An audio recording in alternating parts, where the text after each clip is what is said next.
Well, thanks for coming, everybody. 236 years ago, our forefathers drafted and signed a document that has exemplified our American values and way of life ever since.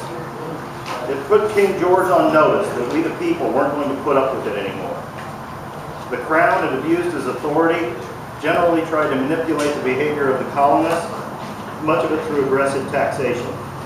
Those brave signers risked a lot, and they lost a lot. Some lost all of their personal fortunes, some lost family members to retribution, and some lost their lives. Americans don't take too well to being told what to do, especially by our government. Those courageous colonists and the British armies had been fighting for almost a year when the Declaration was initially signed. And even then, there were some framers who felt it was too soon to take such a drastic step. We're glad they went ahead and took care of things, swiftly and decisively. Our country has always valued initiative, personal responsibility, and hard work, a love of God and country, families, and a sense of rugged individualism. We come together today to properly observe the memory of the Founders' efforts to create what we still enjoy today. Those brave souls sacrificed so much, and because of their toils and troubles, we live in what is still, for now, the most free nation ever to have existed on this planet. Equally as obvious, we recognize that many of those freedoms are under assault, and it's up to us to be diligent and informed and to hold our public officials accountable to us, the people, through the election process. This nation has become the greatest force for good that mankind has ever known, and the brave men and women of our military have defended human freedoms all over the globe. Across the country this morning, various groups of people who love their country are reading aloud the Declaration of Independence, renewing the sense that the government is here to serve the people, not the other way around. And we are given those rights by our Creator, not given permission through government action or individual benevolence bestowed by royalty. This should serve as a reminder that we can and should hold our government accountable, and that we the people are still in charge and can make a difference for good. At this time, let's begin the observance by singing the national anthem. And I got to mention, we're going to sing the first and the fourth verse.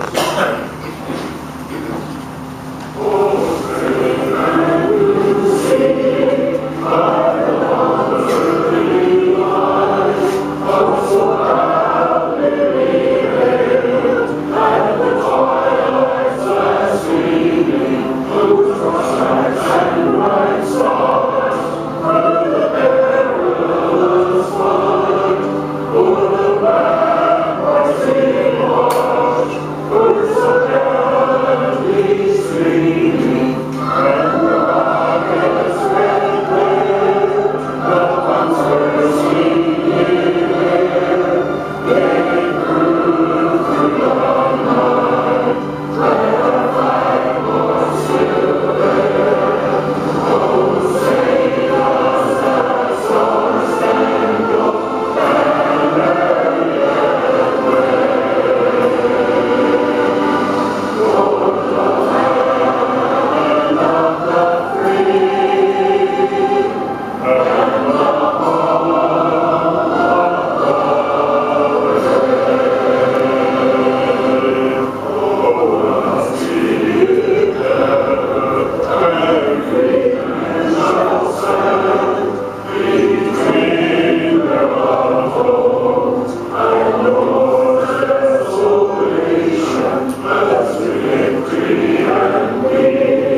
about the Declaration of Independence. There is something written on the back of the Declaration that it isn't a code or a map. It is handwritten words that say, Original Declaration of Independence. That is dated 4th of July, 1776. No one knows who wrote this, but it was probably labeled when it was rolled up and put into storage. There were 200 copies of the Declaration printed. Today, only 26 are known to have survived. In 2000, one copy sold for over $8 million. Robert Livingston, who was one of the committee who wrote the Declaration, never signed it. He believed that it was too soon to declare independence and refused to sign. One of the most widely held misconceptions about the Declaration of Independence is that it was signed on July 4, 1776. It was approved on July 4th, but the signing didn't occur until August 2nd. 86 changes were made to Jefferson's original draft, including shortening it by more than a fourth. Jefferson was unhappy about some of the edits made to his original draft. He had included language condemning the British promotion of the slave trade, even though he himself was a slave owner. The criticism of the slave trade was removed in spite of Jefferson's objections. Some of the most famous lines in the Declaration were inspired by Virginia's Declaration of Rights by George Mason. Thomas Jefferson and John Adams both died on July 4, 1826, the 50th anniversary of the vote to approve the Declaration. 9 of the signers died before the American Revolution ended in 1783, and when the Declaration was signed, the population of the United States was estimated at about 2.5 million. The copy of the Declaration of Independence that is housed at the National Archives is not the draft that was approved on July 4th. It is a formal copy that the Continental Congress hired, made after they approved the draft and signed on August 2nd. All but 8 of the signers were born in the colonies. When the first public reading of the Declaration took place in July 8, 1776 in Philadelphia.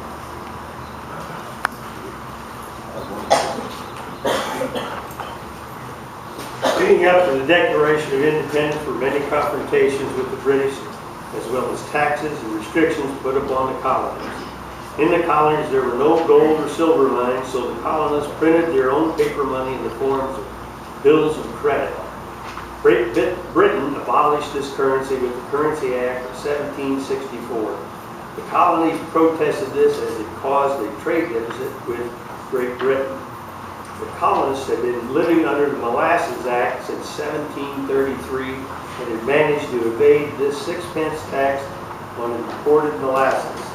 In 1764, the British tried to collect this with the passing of the Sugar Act, which reduced the tax to 3 pence, but included sugar, wine, coffee, and regulated the export of lumber and iron.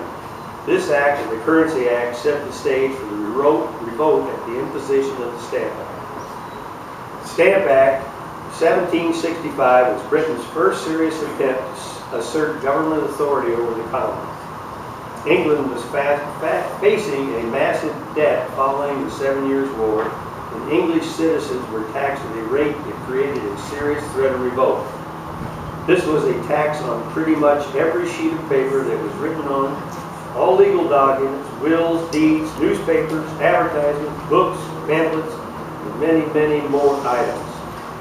The Sons of Liberty were born, a group of Boston shopkeepers and artisans who called themselves the Loyal Nine began preparing for agitation against the Stamp Act. This group grew into the Sons of Liberty, and in August their first widely known act was when an effigy of their local tax collector was found hanging in a tree on Newbury Street. A steady stream of news and opinion was circulated. By the end of 1765, the Sons of Liberty existed in every colony. There was violent protest, but their most success came from the printing and distributing of pamphlets. In the early months of 1766, there was so much chaos that many of the royal governors had gone into hiding. The sheriffs and militia that they counted on to keep the peace were mostly members of the Sons of Liberty. In 1770, the Boston Massacre occurred. It was a street fight between a patriot mob and British soldiers. Several colonists were killed, and this led to a campaign by speechwriters to rouse the ire of the citizens. The Boston Massacre was a signal event leading to the Revolutionary War.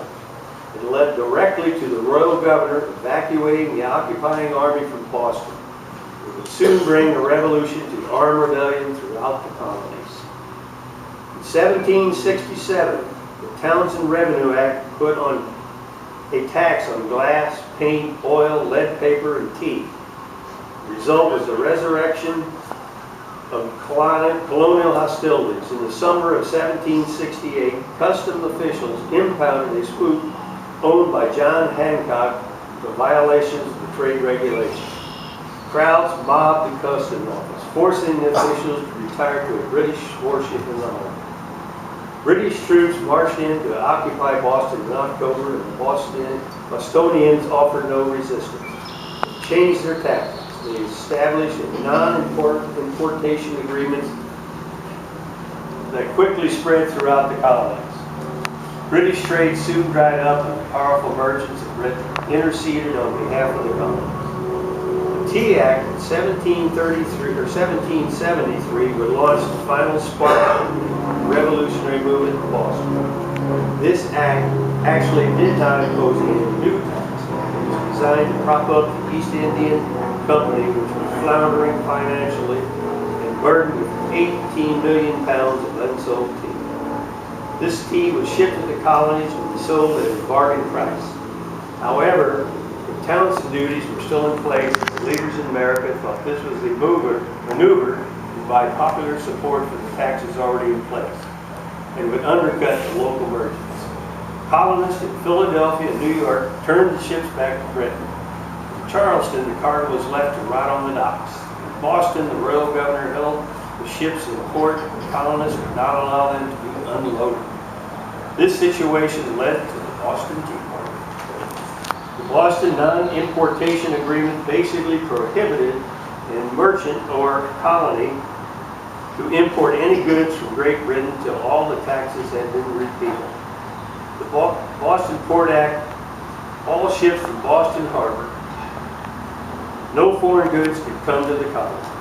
The Administration of Justice Act came from Great Britain to enforce laws, justice, to suppress the revolting colonists. The Massachusetts Government Act gave Great Britain control over the Boston Harbor. The Quartering Act of 1774 gave British troops the right to confiscate property and quarter British soldiers whenever it was needed. In 1775, a proclamation by the King called for suppressing the rebellion and sedation of citizens. On June 7, 1776, Congress met in Philadelphia and decided to declare independence from Great Britain. June 11, Thomas Jefferson, Benjamin Franklin, John Adams, Roger Sherman, Robert R. Livingston were appointed to a committee to draft the Declaration of Independence. On July 4, 1776, the final draft of the Declaration was adopted. You might want to hold your ears. I'm not sure how loud this is going to be.